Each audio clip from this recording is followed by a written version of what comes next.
Hello and welcome to video 2 for how to become a plasterer. These are the essential tools you will need to carry out a professional job every time. Allow me to take you through what exactly it is you'll need. Right. Here we have one 240 watt drill with a mixing pond and end. Obviously this one is 240. You can use it on domestic jobs, etc. I always take it in there. It's nice, lightweight. You haven't got to worry about carrying around a 110 transformer with you all the time. On site you will be required to use 110 volts. That includes all electrical appliances that you will use.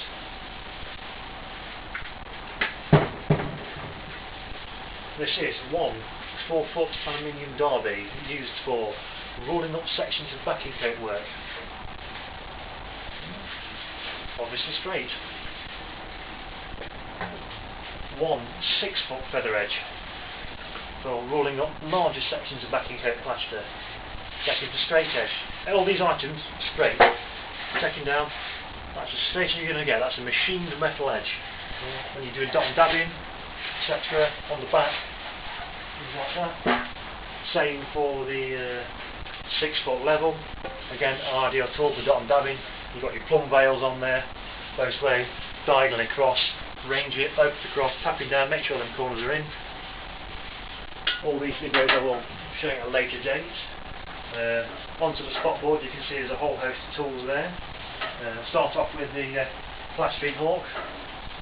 Plasterers use these for taking the material off. Just picked up my 14-inch trowel. This is one I use for skimming. Material on there, sure it stays off there.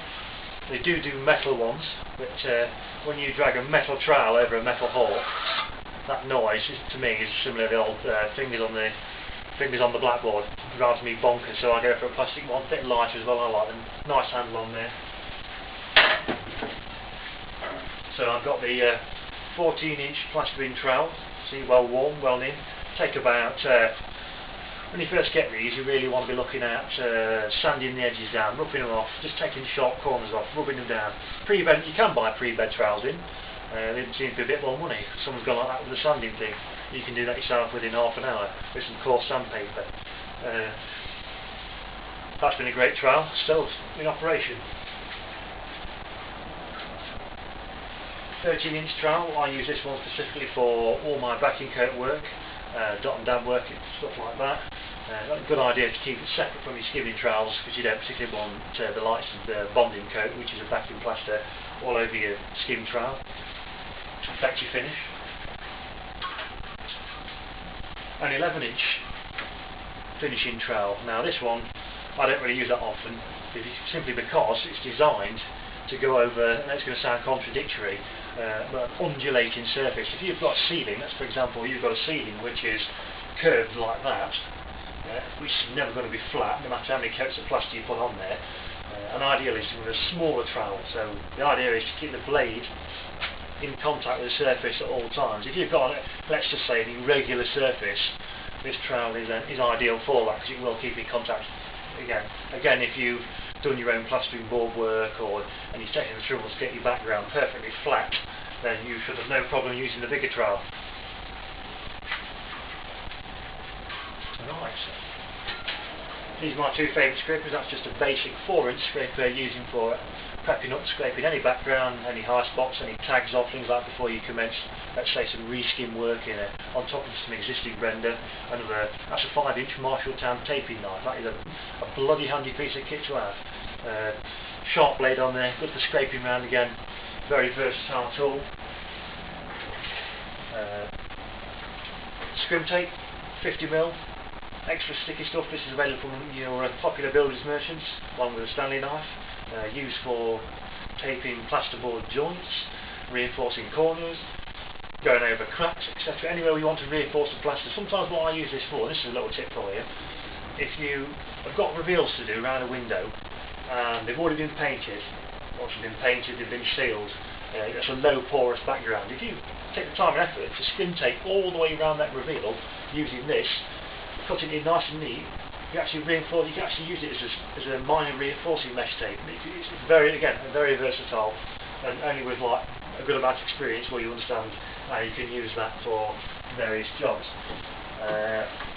claw hammer,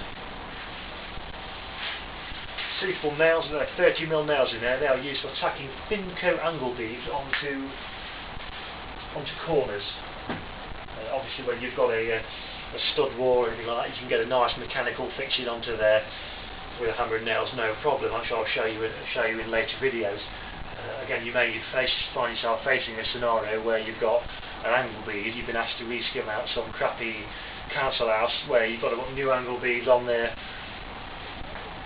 It's got, no offence to anybody who lives in a council house, I'll just say the workmanship is particularly terrible. You know, I was brought up in a council house, makes no difference to me. You've got to fix your angle bead on there, and you've no way of getting a mechanical fixing, so therefore you've got to stick your plaster on, your angle beads on with plaster. Again, that's another video I'm going to show you at a later date. Two very versatile small tools, as you can see there, used for basically getting plaster onto any small areas. Very good, very useful. And what's known as the plasterer's small tool, as you can see, it's tiny, straight edge, round beveled edge there. This will get you into any gap that any plaster claims you can't get. If you've employed a plasterer in the past and he's done work for you and he's left missing patches round, fiddling up with things, and he says, oh well, I couldn't get to it, I couldn't get to it, yeah? He was missing that, and that was his excuse. Crap plasterer, simple as that. Same instance where you've got surface mounted pipes. Nobody likes them, they look awful. When you do a plastering job, you're going to be asked to get around those, aren't you? So there you go, straight in there, nice long blade. You've got your clearance from there to there. That should be enough to get behind two twin water pipes or gas pipes or whatever. You get it in there, nice and smooth into there. Jobs are gone. Bucket trowel, used for retrieving plaster from your buckets. Pretty straightforward, pretty obvious. Two brushes, one for, that's my rough one, I use that to clean the trowels. This one I use for, bristles are still fairly decent on that, where I've shagged on that one. That's for cleaning trowels. That one's for cutting in the edge around plaster. Again, I will show you that in later videos. It's just to get you acquainted with the tools, what's out there. Standard builder's 3-gallon bucket, used for cleaning your trowels in. One bar crate, courtesy of same guys who make Iron Brew. Obviously you won't be able to take one of these on site. I have taken this on site previously and said thank you but no thank you. You will need rated steps if you want any kind of working platform on a site. Round to the other side, we have got here, we've got a pair of Marshalltown Skywalker stilts. Absolutely fantastic pieces of kit. These go from 18 to 36 inches. Fantastic for domestic use. Requires no scaffold.